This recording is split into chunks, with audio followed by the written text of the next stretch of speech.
Dear friends, today we are going to discuss about theories of Lev Vygotsky. Okay, in the competitive exams for teachers, learning psychology is very important. Right now, uh, there are many questions from the psychology. So today we will discuss about the theory made by Lev Vygotsky. That is, we know his famous theory, socio-cultural theory for cognitive development. Right, how the society or the culture is related to his cognitive development of a child. Let us see all that step by step. Lev Vygotsky, you would have heard the name of this person, right? He is a Russian psychologist who was born at the age of, who was born in the year 1896. Okay, he was born in the year 1896,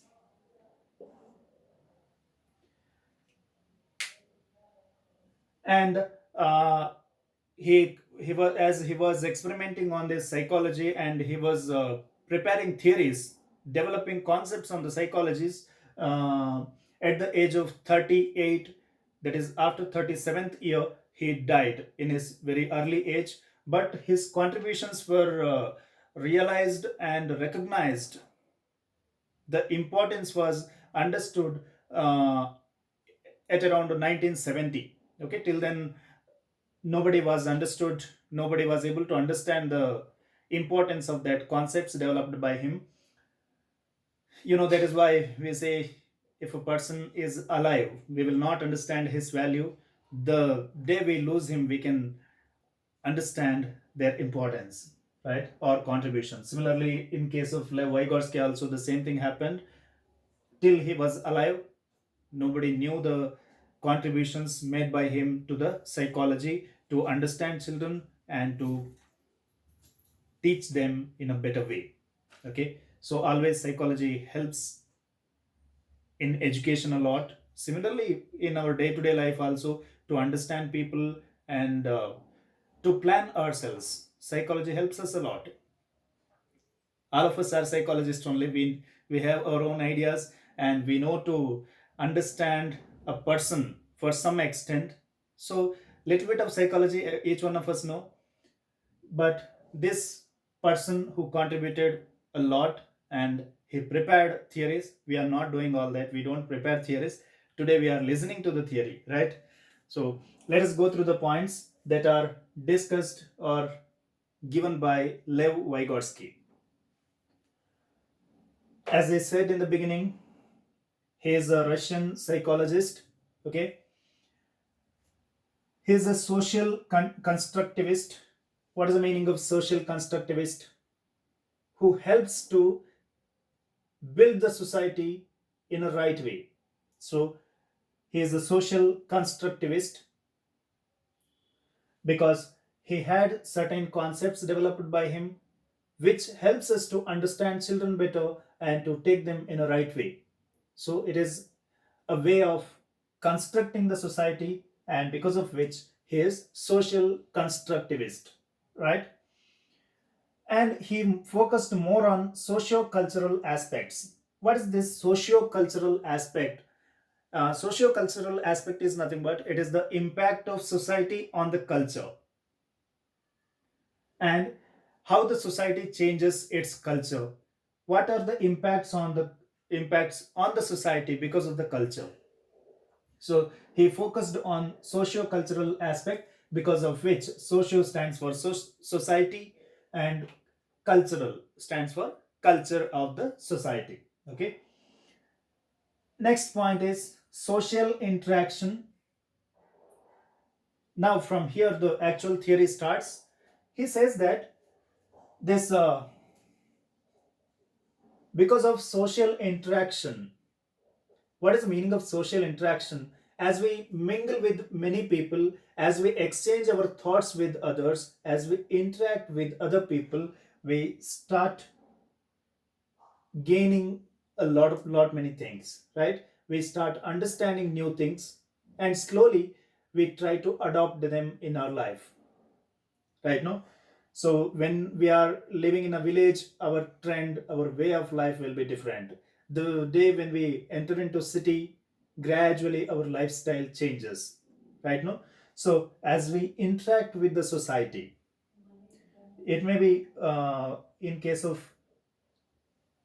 children also, even in case of children, as the children interact with others, they start developing culture in them by looking at the surrounding, by looking at the society. So what happens, as a result of interaction, a culture develops unknowingly. Without our notice, we start developing a culture, right? So, as a result of that, even cognitive development takes place. What is this cognitive development? Cognitive development is nothing but it is the mental skill, development of mental skill. As we talk to the people in the society, as we interact with many people, here he refers to the children. As children mix up with different age groups, what happens? Their mental skills improve themselves. Right now, in the beginning, they will not know to remove the refill from the pen. They will not know in the beginning. Later, they look at others, they interact with others, they observe everything. Gradually, even they understand that, yeah, I can remove the refill from the pen. Right now, in case if zip is not working properly, how to repair it, right? How to adjust the length of their strips of the bag.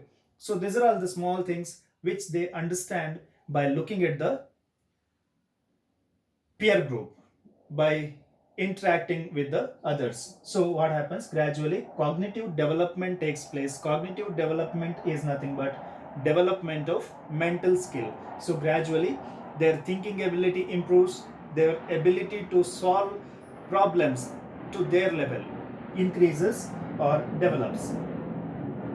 And he says that community plays central role in making meaning. What is the meaning of that? Community plays central role in making meaning, which means when a child is, of course we call a person as child when he is very small, yeah. So child will not know the language by its own, right? It will not know the language by its own. What happens, as we elders, when we start communicating with them, they start grasping the words, they start understanding the meaning of the word, right? So community plays central role in making meaning. For any word it could be, as soon as the child is born, it will not know the meaning of that, right? How does it know the meaning? It comes to know the meaning only after having enough discussions, enough conversations, enough interactions, right? Without having interactions, it will not be able to make any meaning for any word. Even we people, we learnt languages, right? Today we are able to talk fluently for some extent. It is because of the interaction. If we don't interact with anybody, is it possible to understand the meaning of anything, any word? No. So that's what is said here. Community plays central role in making meaning, which means that without community, making meaning is very difficult or it is impossible. Social learning precedes development, which means development is related to cognitive development. Once again, it is related to the mental skill, how capable his thinking ability is. So that thinking ability, development in his thinking ability, is because of social learning. As we socialize, as we interact with larger group, even our thinking ability or mental skill develops. So always social learning comes first and later development. Okay, this cognitive development doesn't come first according to Vygotsky, but according to Piaget, in Piaget's theory he says that first cognitive development comes and later learning follows that. But here in Lev Vygotsky, he says that social learning comes first, and after that, development of thinking ability can be observed. Next point is language is a social concept developed by social interactions. Of course, without having social interactions, we cannot imagine how the world will be, right? In the beginning, how it was, we are not even able to imagine it right now because there was no language at all. Gradually, language developed by itself or by the effort of the people. So gradually, language started developing, and it is because of social interactions. Without having social interaction, without having any conversations, can we have any development in language? No, we cannot. So that is what is told here. These are all the concepts which are given by Lev Vygotsky. We all know so many things in it, but who prepared theory? We should know the name of that person. Actually, these are all the concepts. We know it very well, right? No, without having interaction, language cannot be developed. That everyone knows. But we did not prepare any theory, so we cannot write our name. Lev Vygotsky had prepared theory on the concept for the first time, so his name will be claimed for this. Therefore, we need to remember all this. It's a part of cognitive development. That is, language is a part of cognitive development, which means without having a proper knowledge, even our mental skills, mental ability, or thinking ability will not be that good in absence of language. So when there is language, it helps us to refer different sources like YouTube or internet or different books, or we can talk to a resource person, or we can observe things around. Like this, we will have a lot of resources, right? But if we don't have any language, this cognitive development will not happen at all. Or even though it happens, it will be limited. It will not be like how it is now at present. So children need language. With the help of language, they can develop their cognitive, they can have cognitive development through social interactions. Social interaction plays very important role. Just if we have language, it is not enough, right? Now, people who don't interact much, they'll be very quiet, they'll be very silent, right? But we cannot say their cognitive development is very less.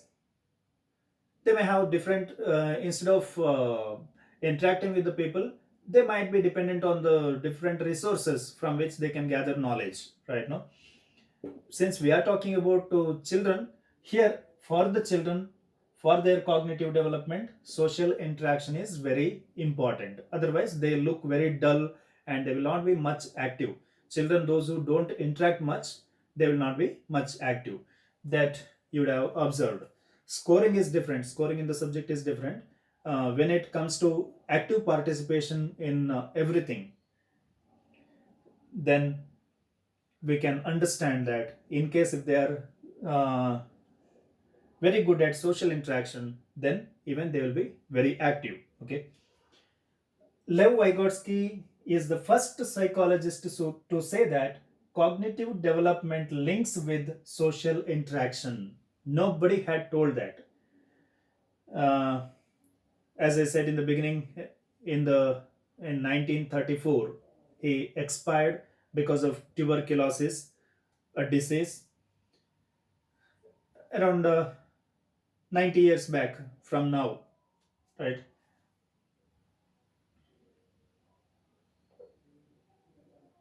Around 86 years back, he expired.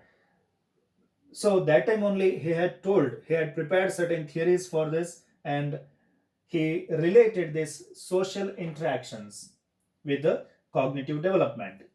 So in case if child doesn't interact much with the society, then even the mental skills, thought process will not be as good as others, those who interact well with the society. So it is all about social society and the impact of society on the culture and how it develops our thinking ability. Right now, earlier they were not fighting with the weapons like this. Now, how we have atomic weapons, right now, atomic bombs or different flights and all there now. But in olden days, it wasn't there, right? They're all developed recently. Even electricity was not there. So as one concept is developed, from that one concept many concepts start developing in different directions. Right now, when we know one concept, many different concepts will be developed from that, and it leads to drastic improvement. Right now, okay, these are few points. There are few more points to discuss. You can just have a look at it.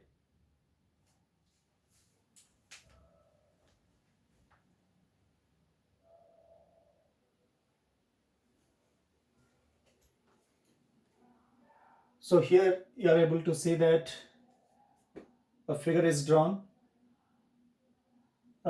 Social interaction, language, and culture. This figure, which connects with the social interaction, language, and culture, how they are interconnected. You know, as we interact with people, our language develops. As the language develops, even the culture also improves, or we start adopting new and new cultures. So that's what we discussed earlier. In the next figure, you can also see here, uh, there is a zone of proximal development. Zone of proximal development is nothing but a child which can learn something, which can develop itself. It may be its mental skill. Okay, since we are talking about cognitive development, how much it can develop, that is zone of proximal development. It may be taking the help of others, by taking help of others, or by using its own ability. How much it can develop, that is called as zone of proximal development. Zone of proximal development is nothing but how much a child can develop on its own, or by taking the help of others, or by both. Okay, totally how much a child can develop its cognitive ability. Okay, and scaffolding is nothing but it is support. What is it support? uh, for example, in the childhood, right, when children want to learn bicycle riding, what do? Usually parents will be holding the cycle and children will be riding the bicycle. Right now, after some time they get the balance. Later, once they get good balance, parent leave them. Right now, or also you have seen a cycle which has two extra wheels at the rear wheel. Right now, backside wheel will have two extra small wheels which gives support to the rider. That is a support. Once the child is very good at riding, once it gets good balance over riding, what do? They just remove those two wheels, and it it is able to, that child is capable of traveling or riding the cycle without those two extra wheels which are fitted. So we call that extra fitting as scaffolding. As and when the child is capable enough to stand on its own, to do things on its own, that supports are removed. Okay, so that is called as scaffolding. Even child, when it wants to learn something, we sit with it, we teach the concept. Later, we leave the child. Once the application of that concept comes, child thinks on its own and applies the concept. Right now, it may be addition, problems like addition, subtraction, etc., or how to write. Usually mother will be holding the hands of the child, and she makes that child to write something. Right now, once the child is capable of writing on its own, later mother doesn't hold the hand of child for writing purpose. She just leave the child. itself. So the support given by the mother is called as scaffolding. Later she remove the support, and that is how the learning process goes on. Okay, scaffolding is nothing but just the support given by the parents or society or the teacher or the peer group, whoever it is. So totally scaffolding is nothing but the support given to the child for its development. More knowledgeable than other. What is it, more knowledgeable than other? Which means always, whether it is you or me or the child or whoever it is, if we want to learn something, we always need to approach a person who knows better than us, right? No, if we go and ask a person who doesn't know even as much as we know, then what will we learn from him, right? We will not know anything. We cannot learn anything from him or her, right? No, so more knowledgeable than other, which means who knows concept better than us. So we will ask them and we will learn something from them, that is more knowledgeable than other. Scaffolding, this word is given by Jerome Bruner, okay, the scientist Jerome Bruner. So that's it. There is another graph, actual graph related to this. These are the few keywords which are given by Vygotsky or which are used by Vygotsky. Okay, and scaffolding, this word particularly introduced by Jerome Bruner. Just you can look at it. Okay,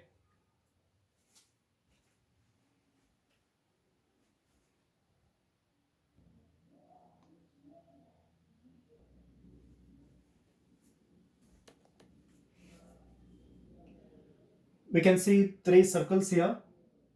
It is the actual model given by Lev Vygotsky. Okay, uh, three circles are there. First circle A, which indicates the child where it has the ability to learn on its own. So that is everyone can learn. Okay, the first circle, it says that it is the area where child is capable of learning on its own without taking anyone's help. Child will have some capacity to do few things on its own. It doesn't require anyone's help for that. Okay, that is the first area where child is capable of doing things on its own. The second circle, ZPD, zone of proximal development, which says zone of proximal development. What is it? It can learn with the support. Support means we have the word for that, scaffolding, right? No, scaffolding, support.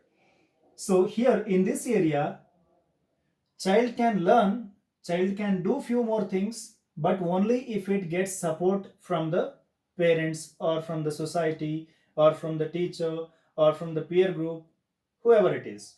So totally, in case if child is supported well, then it will reach till here. And there is another area outside that where child cannot reach at all. For example, if you consider us, we can be perfect, or we can choose any one field, right? No, we cannot learn everything. We cannot be everything. We cannot be psychologist, doctor, engineer, bank manager, bus driver, bus conductor. Everything cannot be done at a time, right? No, so means there is limit for everything. This is the area till where a person can go. Okay, beyond that there will be certain area where we cannot enter. It will not be possible, right? Now a person cannot be everything at a time. He cannot be astronomer, astrologer, dental doctor, then psychiatric, right? Marine engineering, MBA, MCA. So like this, everything cannot be done by single person. That is what the last area says about the, there is, it cannot do, a child cannot do anything in this area, but till here it can reach, and we call it as zone of proximal development. Okay, child from here to here, it can do some things on its own. From here to here, it can do on its own, but from here to here, it is the area where child can do few things by taking the help of the parents or help of the teachers. It may be drawing. Child will not know how to draw. It might be interested to learn. So if we teach the child, then yes, it will draw the things properly and it will paint in a right way. So that is this area. Even in the games, for example, it may be chess or it may be uh, some logic based problems, okay, rearranging puzzles. So these things it cannot do on its own in the first time.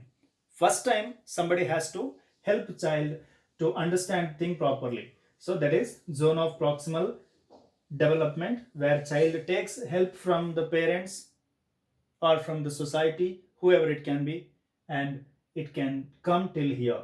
Beyond that, it cannot go. Let us see few more points which are written here.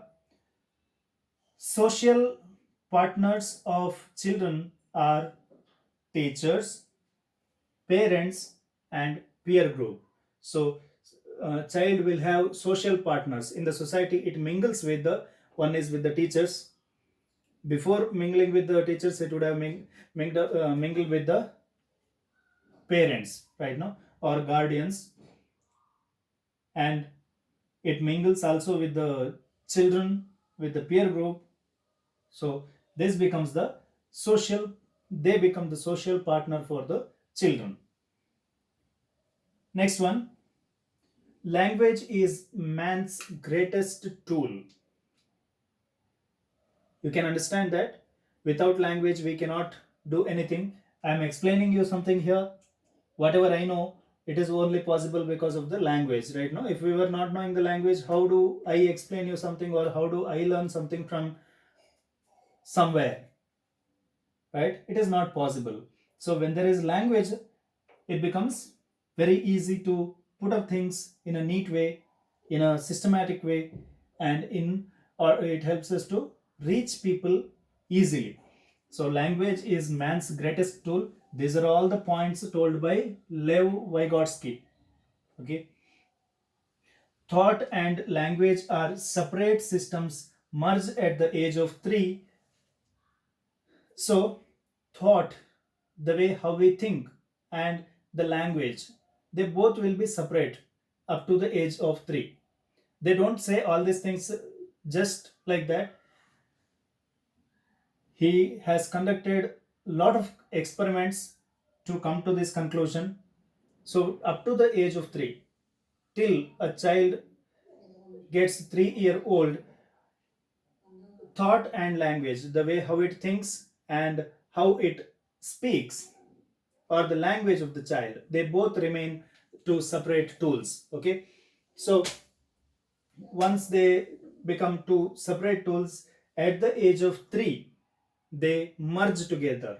So all those two things, they merge together, and later what happens, speech and thought become interdependent thereafter. So speech and thought become interdependent.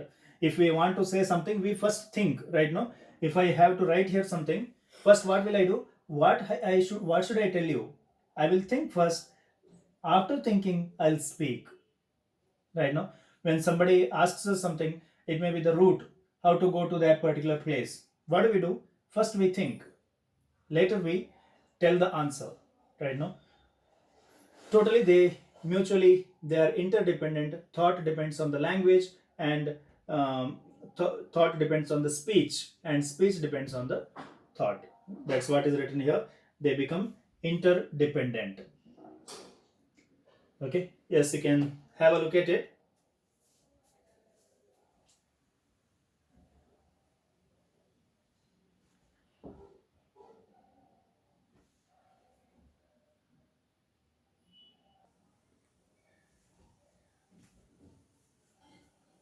Yes, children, uh, aspirants of TET CT, CTET, NVS or KVS, whatever. Okay. Uh, Three forms of language. There are three forms. One is social speech, one is private speech, and the last one is silent inner speech. Let us see what these three terms are. Okay. The first term is social speech.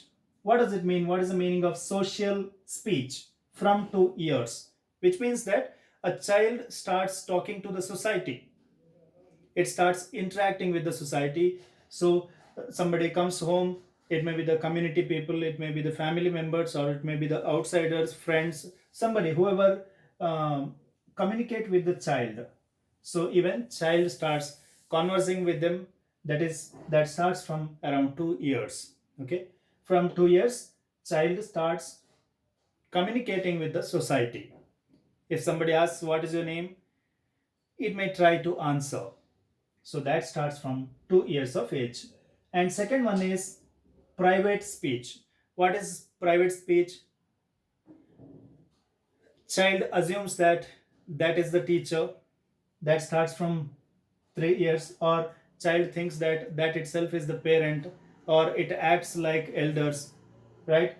And it talks like elders. It tries to imitate somebody. It tries to play role of someone else. So that happens from 3 years. That is private speech. That is child start to talking. uh, Child starts talking to itself. Mainly this private speech is nothing but child starts to talk to itself. Okay, mainly I am going there, I want to play today, my sister is not there. So like this, child will be saying something on its own. So it will be talking to itself. That is not usually we elders, what do we do? We, whatever we want to think, we don't open our mouth. Instead we start thinking in our brain, right? No, that starts later. That comes here in the stage 3, silent inner speech. When does it start? It starts from almost 7 years of age. Okay, it starts from 7 years of age.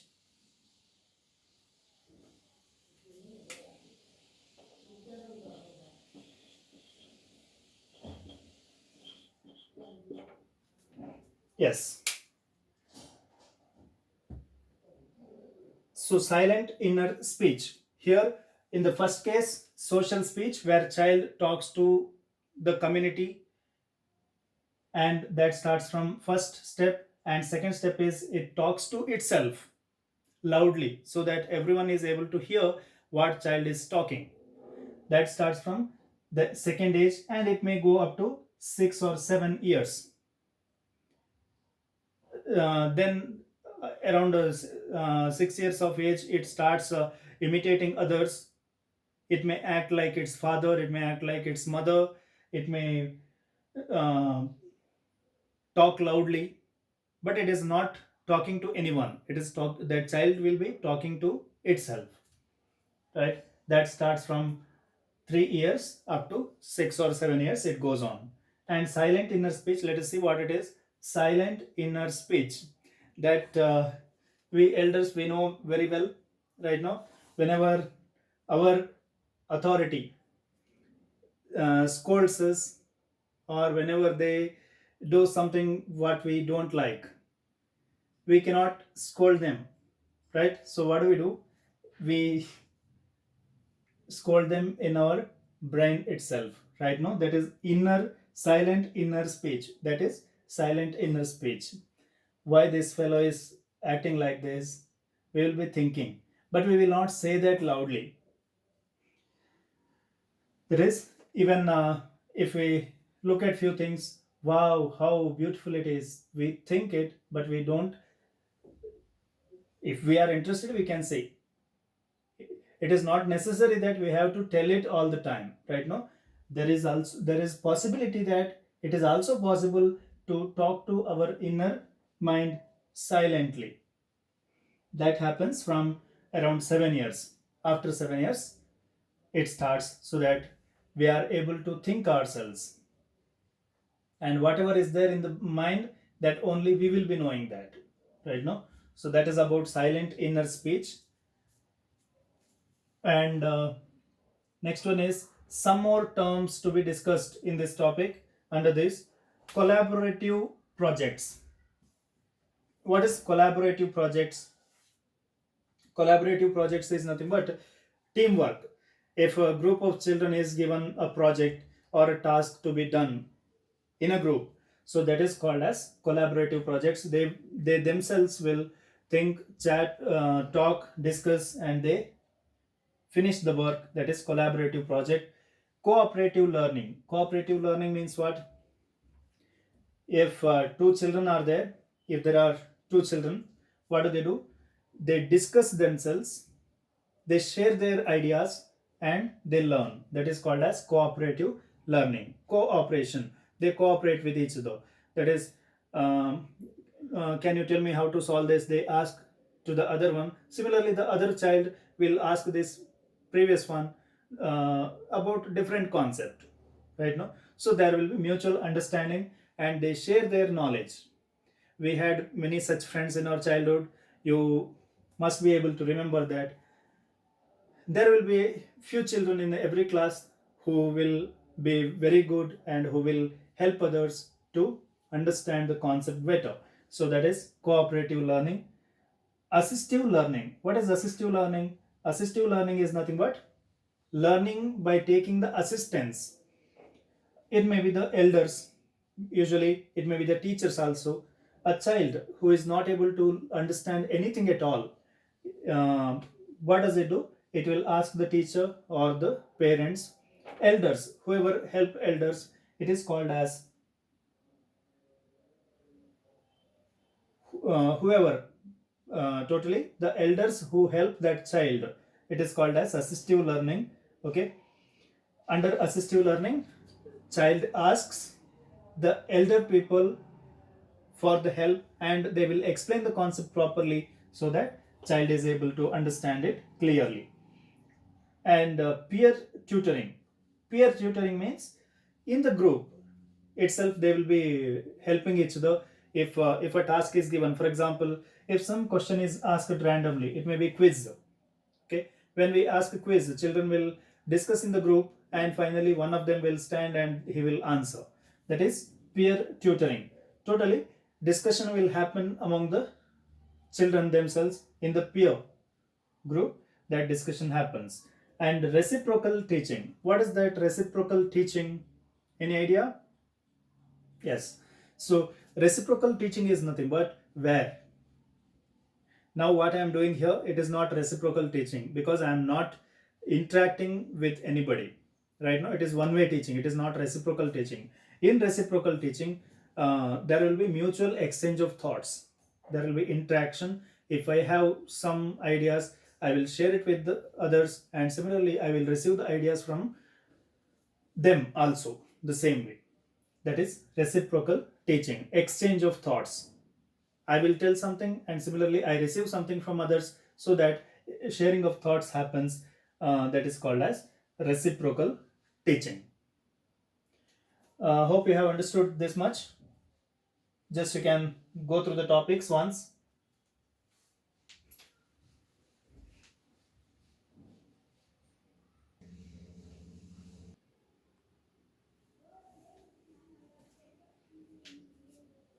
Let us see the educational implications, and before that we have few points here to be discussed. Thereafter we will come here. Okay, in this reciprocal teaching, few terms associated with this. Those few terms are: one is questioning, summarizing, clarifying, and predicting. So in reciprocal teaching, that is in interactive session, what happens? Children start questioning, right? Now what they don't know, they have the chance or scope of asking questions. They ask some questions, they get the clarification for that, right? From the clarification, they summarize few things. They summarize the concept. After summarizing, they predict. they're able to predict the next concept or result of that. So first what happens, children when they don't know anything, they develop the habit of questioning. So they question here. After questioning, they get the clarification for that, that is clarifying. After clarifying, they summarize the concept in a right way. After summarizing, they come to the conclusion. So that is what the predicting is. So these are few terms that are associated with the reciprocal teaching. Next, elementary mental functions are. There are few elementary mental functions. There, one is attention, sensation, perception, and memory.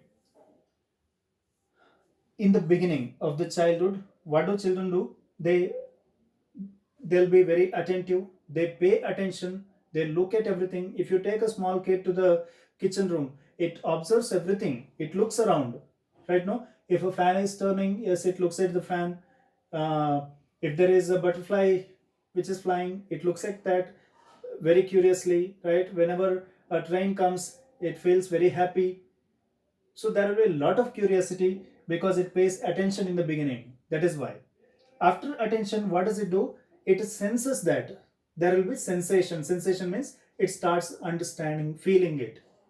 So if today it has seen the butterfly, next day it understands that yes, it is butterfly. So because it has sensed it, sensation is done. Perception. After sensation is nothing but just a capturing. Perception means understanding and storing it, that is perceiving, and memory, that will be stored in the brain. So attention means what? It pays lot of attention and it looks around. Sensation, using eyes, it will look at the surrounding. Using sensory organs, it tries to understand the structure, smell, or the feel. When we touch, what the feel is, smell, taste, and eyes. So sensory organs are used for that, that is sensation. Perception, it comes to some conclusion about that, that is perception. It comes to some conclusion, that is perception. And finally, memory, that will be stored in the form of memory. Okay, so these are the elementary mental functions. Educational implications. Homogeneous and heterogeneous. You have heard about homogeneity and heterogeneity. What is it? Homogeneous group. In a class, educational implications of this Lev Vygotsky, they are, he says that a class shouldn't be homogeneous at all. Homogeneous means what? Homogeneous means if first a test will be conducted, those who are very brilliant, those who score very good marks, they will be kept in one class. Those who score very less marks, they'll be kept in the another class. So what happens? There will not be competition at all, right? No, children who are very weak, they will not compare with anybody because there is no one. All children are dullers only. When whole class is homogeneous, that is, if whole class is, if one class is full of weak students, other class is full of very brilliant students, that will not be good because weak students will not have anyone as their model or to compare with someone to develop their ability. So heterogeneous group is preferred by him, Lev Vygotsky. Heterogeneous is nothing but mix up of all type of students. In case a class shouldn't have one type of children, it should have all type of children in it. Brilliant children should be there, weak children should be there, average students should be there. So all type of children should be there. So that is heterogeneous. It is a mixture of all type of children. And scaffolding is nothing but we need to support children as and when required. Scaffolding is nothing but support. So we need to support children as and when required. In case if they are very weak, we need to support them. And in case if they are comfortable now, if they have understood the concept very well, then they should be let free. That is about scaffolding, just supporting and then withdrawing the support. Critical evaluation. In this evaluation, assumption related to all cultures. Here Lev Vygotsky says that this theory, whatever he has drawn the theory, it is related to all cultures. So there is one contradiction to that. Other educationists or psychologists say that no, it cannot be. For all the cultures, single theory cannot be applied. It acts differently. Behavior of the children from different cultures, cultural backgrounds will be different. So that's what the contradiction is. Assumption related to all cultures according to Lev Vygotsky, but the same thing is contradicted by others, saying that this assumption cannot be related to all the cultures. That's what the contradiction is. Indeed, in some instances, observation and practice may be more effective way of learning skills. So, in some instances, observation and practice, it may be more effective. Yes, so that is also one critical evaluation. That is, child can also learn something through the observation and then through the practice. So it is one more thing. Cultural development takes place in the social level, then in the individual level. Okay, so cultural development takes place always first in the social level, later it takes place in the individual level. These are the critical evaluations of that Lev Vygotsky's theory. Okay, so we are done with the concept. Hope you have understood the things explained here well. Okay, bye bye. See you all with the other video. Okay, yes, you can have a look at it.